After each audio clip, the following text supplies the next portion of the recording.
Comment être confiant lorsque tu accompagnes tes clients? Comment animer tes séances de coaching, que ce soit le premier rendez-vous, le deuxième rendez-vous?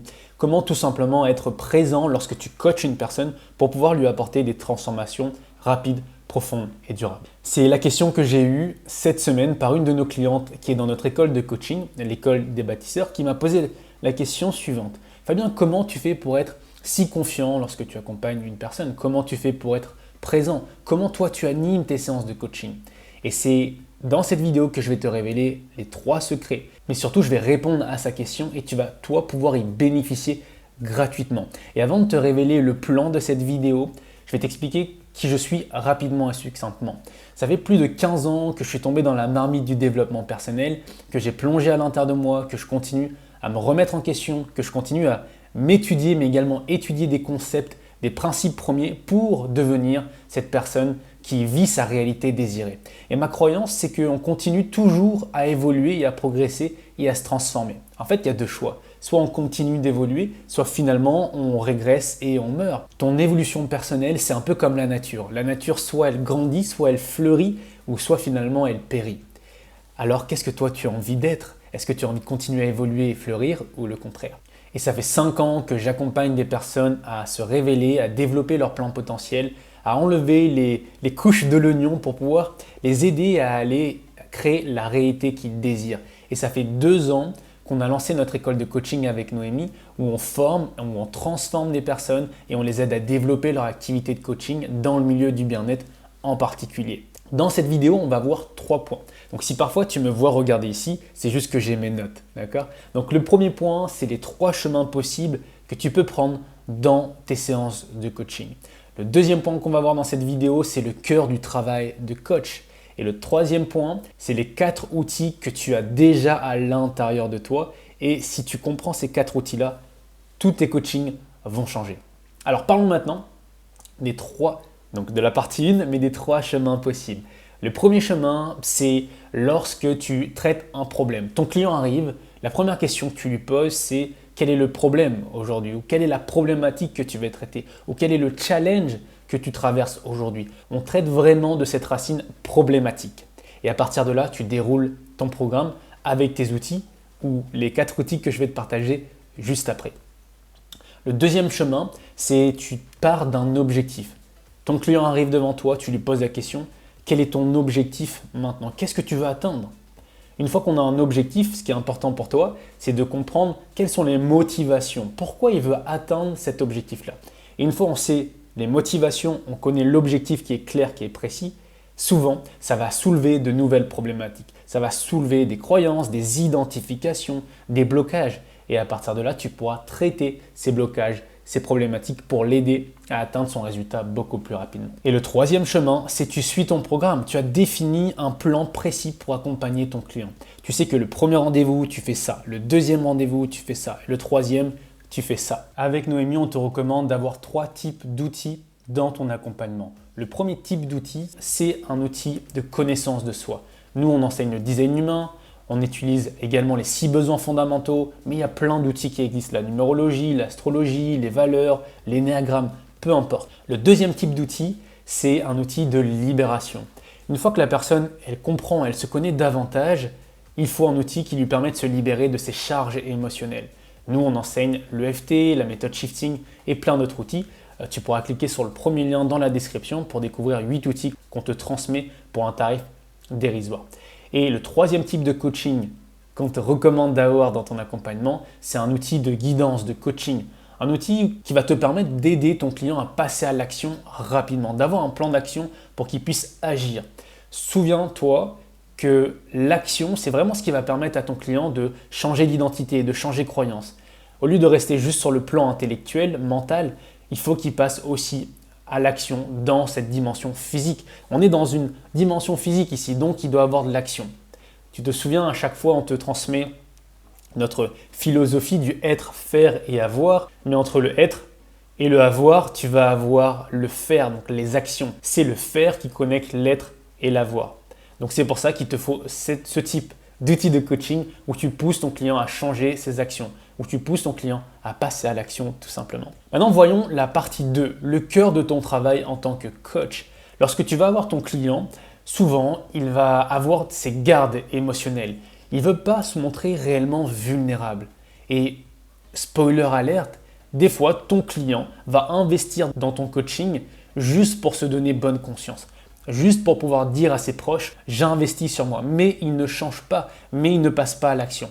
Parce qu'il y a toujours les gardes émotionnels. Il veut toujours se sentir en sécurité et en contrôle. Peu importe le chemin que tu vas prendre, ton vrai travail commence ici. De faire en sorte que ton client baisse ses gardes pour que tu puisses l'aider à voir réellement ce qui se passe à l'intérieur de lui. Parce que tant qu'il a ses gardes émotionnels, il va pas être pleinement honnête. Et s'il n'est pas pleinement honnête, il ne peut pas voir réellement le problème, la croyance, l'identité, ce qui se joue à l'intérieur de lui et ce qui l'empêche d'être pleinement lui finalement. Donc tant qu'il reste dans le mental, dans le contrôle, rien ne bougera en profondeur. Ton objectif, encore une fois, c'est qu'il soit honnête envers lui-même et également envers toi-même. Parce que sinon, tu ne pourras pas pleinement l'aider. Il va te donner une raison, mais qui sera superficielle et tu n'iras jamais à la racine. Il y a ce que j'ai défini. Ton client va avoir 3 histoires qui se racontent. La première histoire, c'est ce que j'appelle l'histoire superficielle. Celle qui le protège, celle qui fait que ça justifie un petit peu son échec ou son manque d'action. La deuxième histoire, c'est celle qu'il a réfléchi pour justifier la première histoire superficielle. Exemple, ici il va dire « je procrastine et j'arrive pas à passer à l'action ». Donc là, tu vas lui poser des questions. Comment ça, tu n'arrives pas à passer à l'action ou tu procrastines? Comment ça se fait à ton avis? Là, il y a son histoire de justification. Oui, je ne sais pas vraiment par où commencer, quoi faire. Je ne maîtrise pas les informations. Je n'aime pas les réseaux sociaux. C'est pas fait pour moi. Je n'ai pas grandi avec ça. Tu vois, une histoire qui vient justifier la première. Et ton rôle, c'est d'aller à cette troisième histoire, l'histoire racine. Parce que c'est ici où c'est le réel problème. C'est ici que ton client, il ne veut pas s'avouer à lui-même. Et probablement, là, si on garde le même exemple, le réel problème, c'est qu'il a peur d'être vu, il a peur d'être critiqué, il a du mal à s'exprimer, il n'a pas envie que ses proches le voient parler de développement personnel ou de coaching ou peu importe. Et c'est cette racine-là qui le bloque. Ce n'est pas le fait qu'il procrastine. La procrastination déjà, c'est toujours une cause, c'est jamais la racine. Et ton rôle en tant que coach, c'est justement d'aller à la racine du problème pour l'aider à transformer sa vie. Mais si tu veux faire ça, tu dois créer cet espace très sécuritaire où ton client il va pouvoir se livrer et être pleinement lui-même. Et maintenant, je vais te révéler comment tu vas pouvoir faire ça grâce à 4 outils qui sont déjà à l'intérieur de toi. Le premier outil, c'est ta présence. Est-ce que ça t'est déjà arrivé d'être avec une personne et tu te sens bien quand tu es à côté de lui, tu te sens détendu, tu te sens enthousiaste et même ton système nerveux se régule, tu te sens plus détendu? Ou au contraire, quand tu es avec des personnes où leur présence ne te plaît pas, qu'est-ce que tu ressens à l'intérieur? Tu as ton corps qui se noue, tu te sens pas bien, tu as envie de fuir, bref. Pour te montrer à quel point ta présence peut déjà aider ton client. Là, aujourd'hui, il a l'opportunité de t'avoir toi en face de lui où tu vas être pleinement présent, à son écoute, en face de lui, pour répondre à ses besoins. Donc déjà, ça lui fait un bien fou. Peut-être même dans sa vie, jamais personne n'a été présent. Et là, il y a une personne qui s'intéresse réellement à lui. Le deuxième outil, c'est tes questions et ton écoute active. Mais pour pouvoir écouter activement, il faut que tu sois pleinement présent. Et si tu es pleinement présent et tu écoutes activement, tu sauras lire entre les lignes, tu sauras découvrir l'histoire finalement. Est-ce que c'est une histoire superficielle? Est-ce que c'est une histoire de justification? Ou est-ce que c'est l'histoire réellement racine? Et de poser des questions. Cet outil de questionnement va te permettre d'aider ton client à mettre de la clarté, à aller vraiment à cette troisième raison. La plupart du temps, il a réfléchi à l'histoire superficielle, à l'histoire de justification, mais pas à l'histoire racine. Et grâce à tes questions, si tu arrives à mettre son intention, sa vision sur cette troisième histoire, il va se passer, en anglais on dit un insight, un breakthrough. Il va avoir une percée, il va faire « Oh wow, j'avais jamais pensé à ça ». Et ça, c'est grâce à tes questionnements. Et voici quelques questions que tu peux utiliser dans ton coaching très simple. Toujours clarifier finalement ce que ton client dit. Parce que lui, il va te dire quelque chose, mais pour toi, ça veut dire autre chose peut-être. Et le fait de lui demander de clarifier, ça va lui permettre lui-même d'exprimer avec des mots différents et qu'il se rende compte finalement de l'histoire racine. On va prendre un autre exemple que la procrastination, je l'ai déjà fait. Ton client arrive et il te dit « je n'ai pas confiance en moi ». Tu vas juste clarifier ça. Quand tu dis que tu n'as pas confiance en toi dans tous les domaines, tu n'as pas confiance en toi ou qu'est-ce qui te fait dire que tu n'as pas confiance en toi? Et là, il va développer. Je n'ai pas confiance en moi parce que mes parents m'ont jamais aimé, m'ont jamais valorisé, m'ont jamais aidé. Ok, mais est-ce que déjà tu es conscient? Qu'est-ce que ça veut dire pour toi la confiance en soi? Et la plupart du temps, il n'a pas une définition claire. Pour lui, confiance en soi, c'est l'estime de soi. Et il va dire, je m'aime pas vraiment ou je doute de moi. Et là, tu pourras dire, tu penses que les personnes qui ont confiance en elles ne doutent jamais? Et là, généralement, il va te dire, non, les gens qui ont confiance en eux, ils doutent jamais. Est-ce que tu es sûr à 100% de ça? Et là, il va te dire non, parce que le doute de soi, c'est quelque chose qui est inhérent au développement personnel. À chaque fois que tu passes à un nouveau step, il y a forcément du doute de soi. Donc, il n'y a pas de lien entre la confiance en soi et le doute. Mais comment j'ai pu découvrir ça? Grâce à des questionnements, grâce à ma pleine présence. Donc, voilà les questions que tu peux poser. Qu'est-ce que tu entends par rapport à ça? Quand tu me dis X, qu'est-ce que tu entends par rapport à ça?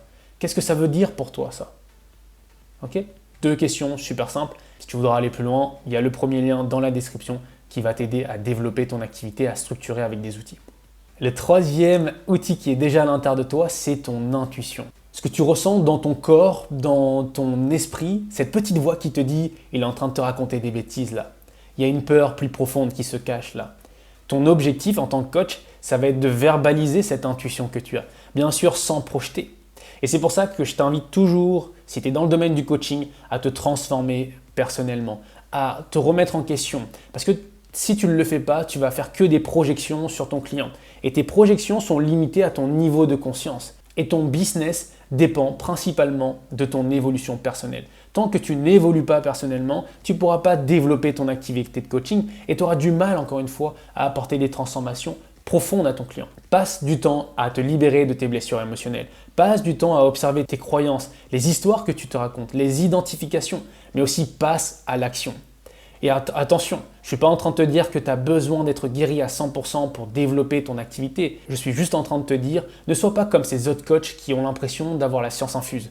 Reste humble et continue à te développer personnellement parce que ça va te permettre de mieux accompagner tes clients, mais également de développer ton activité de coaching. Quatrième outil que tu as à l'intérieur de toi, c'est ton expression non verbale.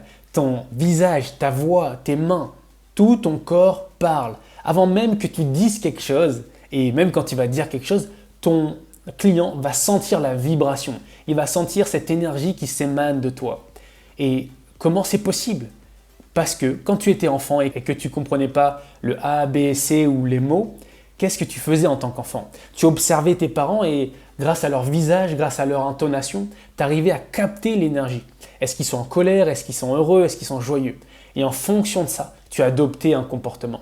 Et là, grâce à ça, grâce à ta voix, grâce à ton expression du visage, tu vas pouvoir mettre en sécurité ton client. Et tu te souviens, c'est le cœur de ton travail en tant que coach, qui se sente en sécurité pour pouvoir être vulnérable, pour pouvoir être honnête. Car l'honnêteté, c'est la première étape qui permet à ton client de voir la deuxième étape. Et cette deuxième étape, c'est la prise de conscience. C'est qu'il ait la conscience du problème. Et une fois qu'il a conscience, la troisième étape, c'est la transmutation. Et là, c'est ton rôle en tant que coach, de lui donner des outils, de la guidance, des histoires, des perspectives pour lui permettre de changer sa perspective, sa conscience, sa croyance. D'accord? Donc dis-moi en commentaire si cette vidéo t'a plu, si tu en veux d'autres comme ça. Et également, si tu es coach, thérapeute ou tu as envie de développer ton activité, tu trouveras 2 liens dans la description. Le premier lien, c'est notre programme MMD qui te permet d'avoir 8 outils, notre philosophie pour que tu puisses accompagner tes clients. Et le deuxième lien, c'est notre programme Dharma qui te permet de te lancer sereinement, avec confiance, qui te permet de développer ton activité de coaching en étant guidé étape par étape pour structurer ton système afin que ce système-là serve ta vie, que tu puisses impacter des milliers de personnes, mais en même temps gagner de l'argent et en même temps avoir du temps pour continuer à te transformer personnellement et profiter de cette magnifique vie. Donc regarde le lien dans la description et on se retrouve pour une prochaine vidéo. Et encore une fois, attends, je t'invite à mettre tes questions en commentaire. J'adore répondre à vos questions. Donc si tu as envie que je t'apporte ma perspective, mon histoire et celle de Noémie aussi qui va me rejoindre pour faire ces vidéos, alors mets en commentaire tes questions, au moins on pourra répondre directement à tes questions et pour pouvoir t'apporter un maximum d'informations qui t'aident à développer ton activité de coaching pour que tu puisses impacter des milliers de personnes et que tu puisses transformer ta vie. Et souviens-toi, le monde a besoin de toi, tu peux être, faire et avoir tout ce que tu désires. Mais pour pouvoir avoir, tu dois faire et pour pouvoir faire, tu dois être.